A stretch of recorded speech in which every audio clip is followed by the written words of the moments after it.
See the money won't stay, feed me you, getting all the peace of pie for your wife. Everybody wanna know how it feels. Everybody wanna see what it's like.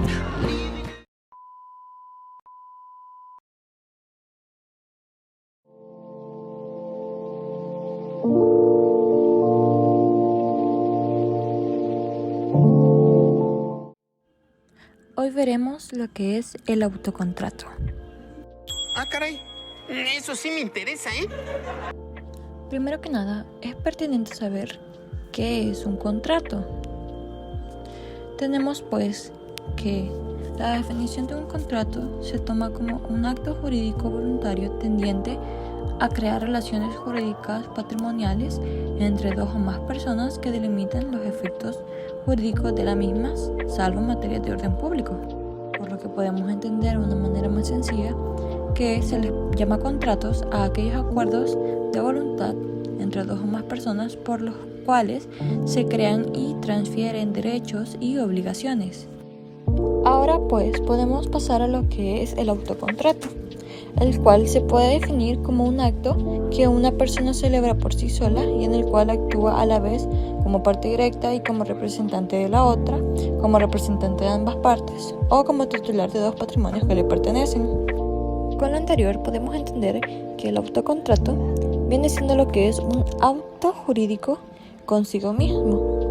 Una persona la celebra consigo misma, en donde ésta actúa como parte directa y como representante de la otra, o si no, como representante de ambas partes. En cuanto a la naturaleza jurídica del autocontrato, esta se considera como un acto unilateral que produce efectos contractuales. Existe la teoría moderna de la representación, la cual considera que no es efectivo que el representante se limite a declarar la voluntad del representado. El acto se forma mediante su propia voluntad, es decir, que el autocontrato se está ante una sola voluntad, donde el autor actúa en un doble carácter. Tampoco se debe tomar a este como una normalidad jurídica, ya que existen actos jurídicos unilaterales que crean obligaciones sin que sean tomados como contratos. Un ejemplo sería la aceptación de herencia regulada a partir del artículo 1162 del Código Civil. En cuanto a la utilidad y casos en que puede presentarse, tenemos que el autocontrato es evidentemente útil y práctico, ya que a veces este sería el único medio de realizar ciertas operaciones. Primero tenemos cuando una persona tiene a cargo la representación de otra o de otras y ésta viene y contrata por sí sola en su carácter de tal representante y en su propio nombre o en de los representados. Como ejemplo tenemos cuando el mandatario está encargado de tomar dinero en préstamo y este viene y presta lo suyo al mandante. En segundo lugar tenemos cuando una persona tiene dos patrimonios, los cuales están sometidos a regímenes jurídicos distintos y ésta quiere determinar la situación que corresponde en definitiva para cada uno. Por ejemplo, tenemos cuando una mujer casada bajo el régimen de separación de bienes, parcialmente, el cual posee un bien que en parte fue aportado por el matrimonio y en otra lo adquirió con los bienes que separadamente ella administra. Entonces ella viene y lo que desea hacer es proceder a dividir para poder determinar qué parte tendrá ella de administración y qué parte será administrada por el marido. Entre las condiciones que existen para que el autocontrato exista, las cláusulas esenciales, cláusulas naturales y cláusulas accidentales. En las cláusulas esenciales tenemos que el único sujeto que interviene debe estar legalmente autorizado para contratar y no debe existir ningún conflicto de intereses. Asimismo, el contrato debe ser realizado ante los oficios de un notario. Por último, tenemos que el acto de autocontratar no debe estar prohibido. Dentro del apartado de las cláusulas naturales, tenemos que el autocontrato no tiene que estar legalmente prohibido. Por último, dentro de las cláusulas accidentales, es necesario que el autocontrato haya sido expresamente autorizado. o que no exista ningún conflicto de intereses. Para que el autocontrato surta efectos. El autocontrato, como todo acto jurídico unilateral, solo surtirá efectos cuando la voluntad de su autor se exteriorice o se declare en términos que eviten o hagan imposible su revocación por esa sola voluntad, es decir, cuando trascienda al medio social. Casos en que el acto consigo mismo es inadmisible. Cuando la ley lo ha prohibido expresamente. En tal evento, o no puede celebrarse en ninguna forma, o podrá celebrarse, pero con el cumplimiento de requisitos señalados al efecto. Cuando suscita un conflicto o oposición de intereses entre el representante y el representado, es decir, cuando su realización pueda acarrear un perjuicio para el representado, porque, dada la naturaleza o importancia del acto, es posible que el representante sacrifique su deber a su propio interés. En materia judicial, si bien en nuestra legislación no existe un precepto que prohíba en términos generales que una persona pueda sostener un litigio consigo misma, como representante de otra o de ambos litigantes, son varias las disposiciones dictadas que indican que en realidad esta prohibición, aunque tácita, existe. La sanción que lleva consigo el autocontrato cuando éste es declarado inadmisible, por regla general, será la nulidad relativa. Sin embargo, si el autocontrato está prohibido en toda forma, la sanción que éste llevará consigo será la nulidad absoluta.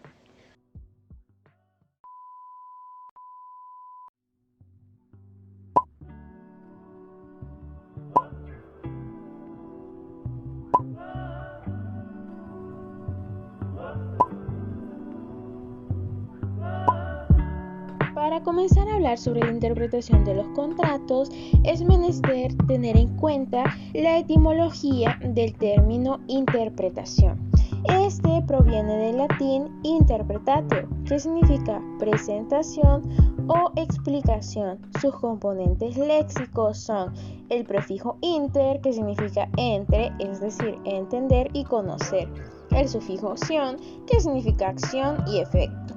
Por lo tanto, interpretar significa desentrañar el verdadero sentido de algo, aunque generalmente quien interpreta no puede hacerlo de modo totalmente objetivo, poniendo su propia visión o subjetividad en ello, sobre todo en temas ideológicos o artísticos.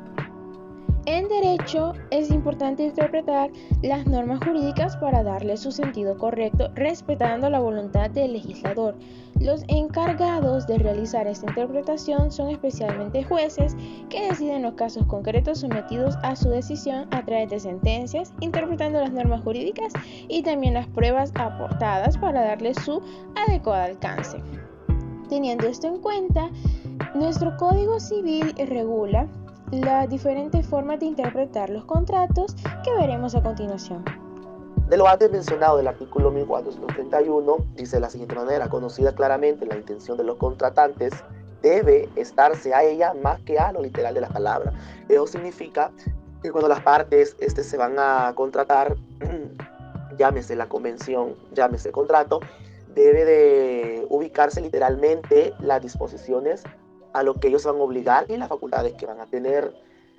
De acuerdo a ello, las voluntades debe de consignarse en el contrato, pero respetando los requisitos o los requerimientos y las prohibiciones y los derechos que tiene por naturaleza un contrato. De lo contrario, si no se efectúa ello, el contrato puede ser nulo. Artículo 1432 dice de la siguiente manera: por generales que sean los términos de un contrato, solo se aplicarán a la materia sobre que sea contratado. Cabe aclarar que a la hora que las partes van a contratar, pueden disponer de obligaciones y de derechos de una forma muy amplia, pero cabe aclarar que a la hora de consignarse las obligaciones y los derechos, se enmarcará aquello específico, o sea, se efectuará aquello que hable acerca de la materia. Lo demás se va a tomar de una manera no supeditada, pero sí estará implícito, pero se marcará de una manera específica todo aquello que debe hacer efecto según la materia que se está hablando. el sentido en que una cláusula pueda producir algún efecto deberá preferirse a aquel en que no sea capaz de producir efecto alguno. Como sabemos, y es entendible de que cuando un contrato se va a interpretar, puede dar varias interpretaciones. Entonces, en este caso hay que buscar la cláusula o poner una cláusula que carezca de tanta interpretación, sino que solo tenga una interpretación y no sea ambigua, no sea incierta, sino que sea una interpretación según la ley lo determina. 434 dice de la siguiente manera: en aquellos casos en que no apreciare voluntad contraria, deberá estarse a la interpretación que mejor cuadre con la naturaleza del contrato. Ese es el inciso 1. Inciso 2. Las cláusulas de uso común se presumen aunque no se expresen.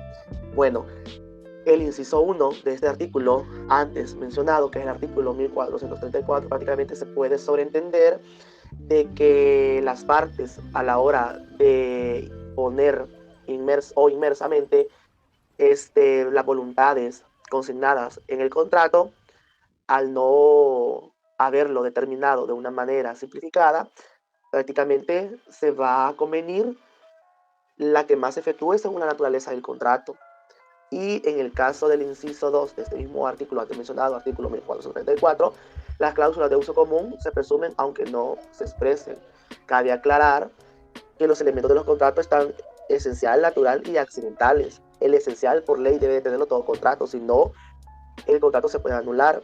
En el natural y el accidental, ambos no son obligatorios ponerlo, pero en el caso del natural siempre debe de estarlo, pero por cualquier motivo hubo un error, yo no lo puse, por X circunstancia, aunque no esté, siempre se debe tomar en cuenta ya que la ley lo determina. En cambio el accidental no es obligación ponerlo en el contrato, y si yo no lo llego a poner, pues no surte efecto. En cambio, el natural, lo ponga o si lo ponga, de igual manera surtirá efectos.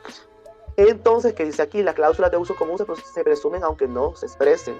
En ese sentido, si yo no puse las cláusulas naturales, pero se presumirán aunque yo no lo haya puesto, ya que la ley lo dictamina en este caso. Artículo 1435. Reza de la siguiente forma: las cláusulas de un contrato se interpretarán unas por otras, dándose a cada una el sentido que mejor convenga al contrato en su totalidad.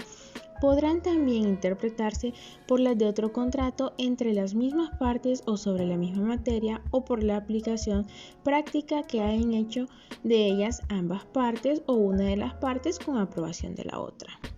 La interpretación de las cláusulas no debe de hacerse de manera aislada. El contrato se integra con todas las cláusulas para buscar un fin único. Si se interpreta una cláusula como un todo, va a surgir un choque entre unas y otras. Por lo tanto, se debe interpretar la cláusula atendiendo a las reglas anteriores, sobre todo a las demás cláusulas. Artículo 1436. Cuando en un contrato se ha expresado un caso para explicar la obligación, no se entenderá por solo eso haberse querido restringir la convención a ese caso, excluyendo los otros a que naturalmente se extienda.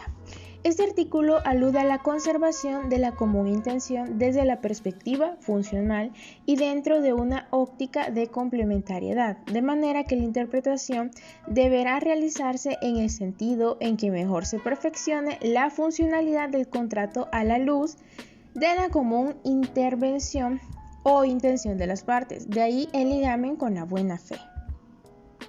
Artículo 1437. No pudiendo aplicarse ninguna de las reglas procedentes de interpretación, se interpretarán las cláusulas ambiguas a favor del deudor, pero las cláusulas ambiguas que hayan sido extendidas o dictadas por una de las partes, sea acreedora o deudora, se interpretarán en contra suya, siempre que la ambigüedad provenga de la falta de una explicación que haya debido darse por ella. Se presumirá que las cláusulas ambiguas han sido dictadas o extendidas por la parte que tenía más interés en que su sentido no fuera claro. Si el interés fuere igual o equivalente para ambas partes, se observará lo prescrito en el inciso 1. Este artículo hace referencia a que, habiendo agotado las reglas anteriormente mencionadas, las cláusulas ambiguas se van a interpretar a favor del deudor, con la salvedad de que si la ambigüedad proviene de una falta de explicación que se debía de dar en la cláusula, se interpretará en contra de la parte que debía haber especificado para que la ambigüedad no se diera. Finalmente tenemos que se va a utilizar lo prescrito en el inciso 1 cuando el interés sea equivalente para ambas partes.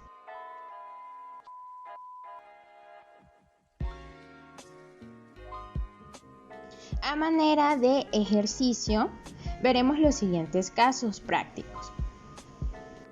A le vende a B una casa y le dice que con ella le venderá también los muebles que hay dentro de esta.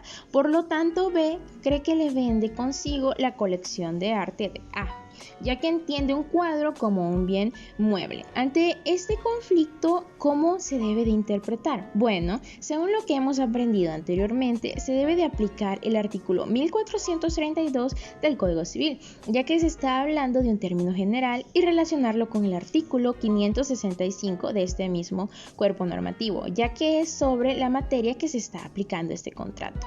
En dicho artículo se nos dice que los muebles, cuando se está hablando de una casa, no se van a entender comprendidos el dinero, los documentos, las colecciones científicas o artísticas, entre otros, ni en general, ojo a esto, otras cosas que no forman ordinariamente el ajuar de una casa, es decir, cosas que se añadieron después de esto y que no son necesarias para esta casa, por lo que B no tendrá la colección de arte de A.